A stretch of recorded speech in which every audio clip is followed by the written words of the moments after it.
ए जोखन जी बाणे हो का भइल हो? का भइल पागल ओगल हो कारे मर देते नहीं तारा अपना मन सेंस नहीं खे कहाँ से बोलता रहा बबुआ? तारा लोन उठावला 4 महीना हो गल तू एको दिन मीटिंग में काहे नहीं खाव ना 4 महीना से 1 रुपया जमा कइला ना द्वार पहिले पे भेटा तारा। ओ तो ते लोन के किस्त लेवेल बड़े ना तारा का बुझाता हम तारा कहां पूरी खाए आइल बनी ते जावना गोड़ाइल में तोने गोड़े भाग जो ना तू मारी मारम नु कि केहू धरनी हारो बचाई नु तो हम ना छोड़म। होखबा गरम लेबे के बेरी ते 4 हेली गोड़ पे गिरत रह कि सर कसहु उठवा दी हितवत रहे हमर गरम होइल भागे मोर बस हित लो ही लोन के चक्कर में हमार लाइफ बर्बाद कर लाओ तरह द्वार पर हाथ छोड़ ले हनु अब भी आवत नहीं 5 मिनट में तोरा घर में ताला ना मरवा देनु तो जवन कहिए तवन जो जो तोरा से जांग निके कापत ई हाथ कैसे छोड़ देले हम अभी मैनेजर सर के फोन लगावत। हेलो सर नमस्कार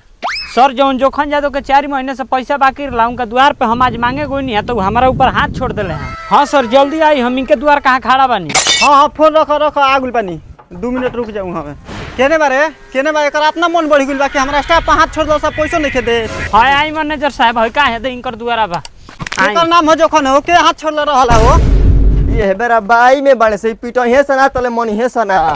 का रे का बाई में बड़ सर का यार फिर देखी सर कर ये हरकत बा ए मुंह संभाल के बात करो तू हमरा स्टाफ तेरे तर करबा। अरे अभी तेरे तरह करके बात करता रे हेलो को तने बसवाई बसवा तारा गइया में क दे हम तो हनेक चलते हमर घर बर्बाद हो गई। अरे हमनी के चलते तोर कैसे घर बर्बाद भइल बर्बाद भइल नहीं खे हम कहानी के लोन हमारा नाम पास कर सरे तो कौन से कि ना मेहरारू के नाम पास हुई मर्द के कोनो स्कीमे नहीं खे अब वो मेहरारू जैसे लोन पास भइल तैसे मैं गहना गुड़िया पैसा लेके लोन हेर चल गुड़ बिया तो हम झाट नच के तार किस्त भरी ओकरा नाम पर कुछ ऊपर प्रॉपर्टी होई नु ओकर कागज लिया बा तू प्रॉपर्टी के बात बतिया बता रे ओकर बाप साला कंगाल है एकर पर दहेज दिले रहल हा तो बियाह में गाड़ी उड़ी गहना गुड़िया मिलल होई नु उ लिया ओकर से किस्त भराई